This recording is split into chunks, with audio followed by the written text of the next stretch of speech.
Okay, I'm just going to make a quick tutorial on how to do stairs in Godot. I've seen a lot of other tutorials on how to do this, and in my opinion they massively overcomplicate it. So this way is a simple way that I like to use that's pretty robust. This is an empty project I've got here. The only add-on that I've added is Cyclops level builder, which I would recommend. Is just so I can easily create a test scene with a set of stairs in it, with all the collision and everything already set up. And so let's go ahead and create the level scene first. Just going to name this level, it's just going to be a node 3D. Just going to add the sun and environment first. And then I'm going to add a node 3D. This is only for organization. This is why I'm going to add the Cyclops geometry because it's going to create a long list of blocks. I want to be able to hide that. So first I'm going to create just the Cyclops block. If you don't have Cyclops, this will work with any geometry you have. So if you're importing from Godot or just got a Blender level or anything like that, or you're just using Godot built-in, mesh instances and collision, that should all work with everything. So just going to create a staircase here. Nice thing about Cyclops, so fast. And in editor, now I'm going to create the player scene. Just going to make a character body 3D, name it player. Then on the player I'm going to attach a collision shape. Just going to use a capsule, and I'm going to add a mesh instance as well, just to visualize the capsule a bit easier. So just going to make it the capsule mesh. Now I'm going to set up the inputs. I've already set up these, just got quit, forward, backward, left, right, just WSD, so I don't have to use the default UI ones that Godot likes to throw into your default script. So now if we go ahead and create the script, actually no, first I'm adding a node 3D for the head. And then the camera, this is just so we can set up an easy orbit camera. Just put the head up to where the head is essentially, or where you want the camera to rotate round, and just previewing the camera to make sure it's in a good spot. And now I'm attaching the player script, just going to use the default one that comes with Godot when you create a script for a character controller, and I'm adding the character controller to the scene. Now I'm just going to shift the collision shape and mesh instance and head camera all up, so the bottom of it is on 0, 0, 0. Don't shift the player up though, the actual top level node. You want the transform of that to be 0, 0, 0, or else this method won't work. And now let me just move the head up with the camera. And that should all be good. Just quick 3D, make sure that's good. You can see the player here. Now if we run this just to test it, select current, we can see our node, and if we press the USD we can move around. Oh, actually no, it's the UI controls right now, so the arrow keys, stairs don't work. So if we go to our player script, first things first, we're going to add yaw and pitch and mouse sensitivity, just so we can get the camera rotating.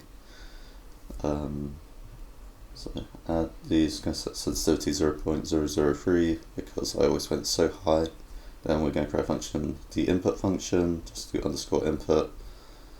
Don't know why my autocomplete doesn't want to work here, but just I'm going to do this from memory. Event, input event, return void, and then if the event is input event mouse motion,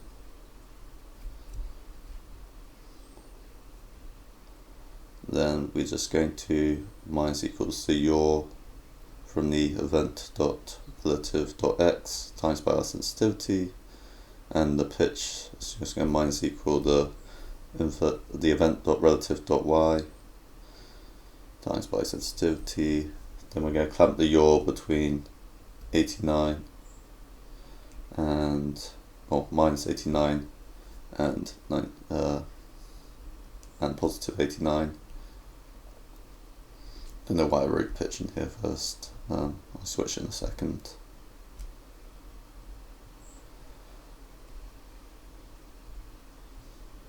Pitch is... Oh no, I meant pitch, I don't know what I'm talking about. Yeah, pitch, we clamp the pitch between minus 89 and 89, and then we wrap the yaw just around 0 and 360 degrees, just so it doesn't get too high when we're constantly rotating. And then we're just going to set the rotation of the head to vector free pitch and yaw. So global rotation equals vector free pitch yaw 0. Now if we run this, you should be able to see that the camera will now orbit around the player, nice and simple, but we don't move relative to where the camera is looking, so let's add that. To add that, I'm going to first change it so it's actually using WSD, and so put in the left, right, forward, backward, whatever you called your inputs. Just going to change the jump real quick. Then underneath move and slide, I'm going to add a if input quit just on escape, just so I can capture the mouse and not have it be awkward when I'm trying to exit the game, trying to get my mouse to show again. So I'm now going to go into the ready functions, let's create the ready function and do input dot mouse mode equals mouse captured. There we go. Now if we run this, the mouse is actually locked. If we press escape, we can close it. Still not moving relative, so let's do that. So get rid of this normalize bases and everything, and just do dot rotated around vector free up by yaw.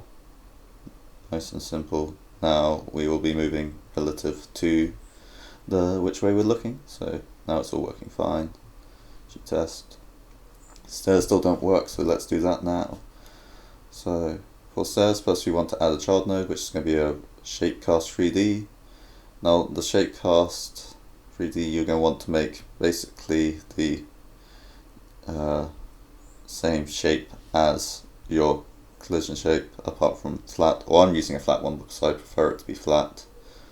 I guess it would work without using a flat one, but I'm going to use a cylinder because it's, you know, it's a capsule but with a flat bottom. Going to set the height to 0.1, only needs to be thin, and then set it as high up into the cylinder as you want to step it up, and as far down as like the target position, as far down as you want to step down. This will, it's just that simple for how high or how, like the height of the step you want to step up and how low you want to be able to step down. That's all you need to do, is just change the distance on here. And then on the player, I'm going to go to floor and disable the snapping on the actual player controller, just so they don't interfere with each other, because they're built in one. I don't want to be interfering with that. So now if we go to our script, I'm going to disable the shapecast, just because I'm going to force it to update, because I have to move it first in code before I actually use it. So just a slight optimization there, just to save it getting called twice every physics frame, so something called once. Just going to change move and slide to move, pass and delta, just to make everything a bit clearer. Now I'm going to get the stepcast, just go do an onReady var stepcast equals our stepcast. It's just a shapecast. Then we're going to set the location of the stepcast to be only on the x and z. This is our current location plus velocity times by delta, which is basically what move and slide does, but we want to check if we can step up in our next position that we're going to be this frame. So we're saying basically where we're moving to this frame, should we step up, is what we're doing. So just going to do stepcast global position dot z equals global position dot z plus velocity dot z times delta. do that for the X. And then we're just going to force it to update. So that's why we disabled it. If you have it disabled and still call force update, it will do it. So no worries there. Then if our step class has collided,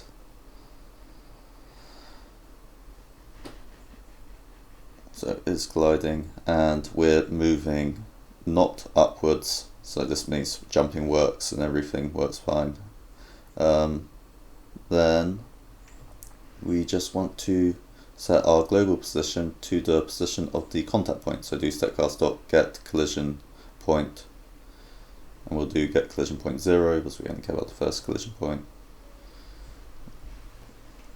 And then set the velocity to 0 as we have hit the ground.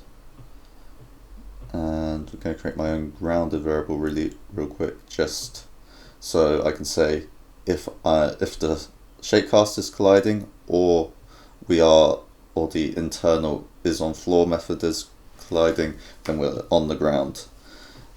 Just going to create a is grounded function here, which is just going to return grounded or is on floor, and replace all instances of is on floor with this one instead. This just makes everything work a bit smoother.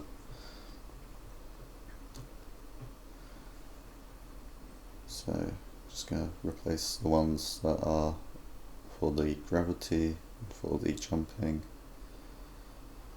and then in the move function I'm going to set grounded to true if the shapecast is colliding, else I'm just going to set it to false. Now I'm going to just call move and slide, and that will work. So run this, walk over to our stairs, and we'll walk up and we'll walk down, and it's snapping down. You can jump on the stairs as you want. You'll notice there's like a snap down when we land, and as you walk into a wall you move up slightly. I'm going to fix both of these issues now, so let's go ahead and fix that. Yeah, snap down's pretty obvious as well. You might like that, so I'll show you how to not remove that as well if you don't want to, but I'm going to remove it because I prefer not to. First, let's fix the issue where we're running to the wall and you move up a bit. So we're going to create a query of a physics shape query parameter 3d.new. Then we're going to exclude ourselves because we don't want to collide with the actual player body, and we're going to set the shape to be our shapecast shape, and we're going to set the transform to be our shapecast transform. You want to set this to shapecast global transform. I type transform here and you'll see it not work, then you'll see me change it in a bit. So do stepcast.global transform here, and then that will work fine for you first try, and you won't have to go through the 10 seconds of me restarting the program when I realized the mistake. Then just do var result equals get world 3d.direct state dot intersect shape, and then query then 1 is just how many collisions it returns. Then the default is 32. Don't need 32 results. We only care if one of them is colliding. Then if we haven't collided, that means the space is free to step up, so we'll force the stepcast update then we'll only do the step up code if there's no collision result. So now when we run to walls, see we don't jerk up a bit. So if that's completely gone, it's now smooth and acting normal. Now you can see it not working because I forgot to do stepcast.global transform. So just you can watch me look at the code live and try and figure out why that is not working.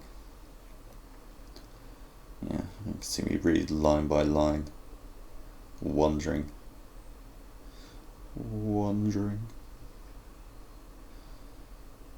Come on. There we go, global transform. So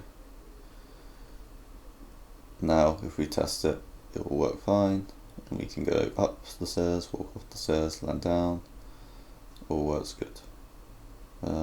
So now to fix the snapping, what you want to do is, I'm just enabling here to see better, but you want to move your target position up, so it's on the 0, 0, 0 mark. So it's lying flat against the 0 plane, basically. You can calculate this by looking at the transform and then doing your original target length minus transform minus 0.05, I think. So if I set it to 5, then it should be negative 0.45, or if I set the transform to 0.5, the target position will be negative 0.45, but you can just line it up roughly, it doesn't really matter. This is just if you want it mathematically exact. So set the target position back to what it originally was, and make sure you disable the shadecast again. Then we're going to say if we are grounded, set the staircast target position to equal your original one, which is for me -1 for the target position .y. If we are not grounded and we're in the air, we want to set to negative 0.45 or whatever yours was for lining it up against the ground. So now when we jump, we don't snap down. Can still walk up the stairs fine. If we walk down the stairs, it works completely fine. Can jump up the stairs, can jump down the stairs. All working fine. You notice it'll still snap though, so I'm going to implement a quick way of fixing the snap. Would recommend doing it a different way to this, whatever suits your project, because this way's a bit dirty, but it works. So I'm going to move the mesh instance to be a child of the player rather than the collision shape, and I'm going to move the head to also be child of that mesh instance. And with this, I'm going to set to top level so it's not affected by the movement of the player, and that means we're going to have to set the position of the mesh instance every frame. But this allows us to lerp the Y, so if you're having this problem in your own project and don't want to solve it this way, all you want to do is basically lerp the Y constantly. You can do it just when you step, but I'm just going to do it constantly as it works fine for me. So I'm going to get the mesh instance of global position on ready and add set it to the global position of the player, just so it starts in the same place you put it in the level. Then I'm going to add in our local transform because we locally transformed the mesh instance up 1, and we're going to lose that because we made it top level, so just going to add that local transform in. I'm going to get rid of the dot y's because the dot y's aren't needed here. That was saving a few lines. And then I'm going to do in the process function, I find doing anything that moves the camera, do it in the process function, else it will look jittery, or at least to me it does. So I'm going to do this in the process function. So first I'm going to set the global positions to the dot x and the dot z of, so the mesh instance global position to our current x and z global position of the we do need to save our relative transform because we moved everything up of the mesh instance. It would probably be best to create a node underneath player that then put the mesh instance on, that's the top level one that's at 0, 0, and then translate the mesh instance up, just so you don't have to do all this extra code. But we're just going to take the global position.y and lerp it from our current global position.y to, or the mesh instance is global position.y to our global position.y. Need to keep the relative transform that I put in as well, so do mesh offset equals mesh instance dot position.y. Then we can add in the mesh offset to the global position.y. Now if we lerp this, this should all work. And yeah, it's a bit annoying having stuff top level and doing it like this. In my own personal project, the camera is completely separated from the hierarchy, so I don't need to really be that concerned about this. I'll move the head, so I've got to change the mesh instance. I'll change this to be mesh instance slash head now because it's moved. If we run this, this will work.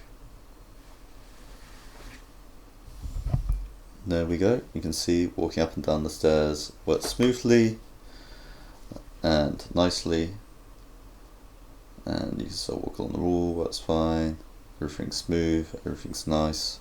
So I hope you enjoyed, hope this helps, hope it's simple. Thanks.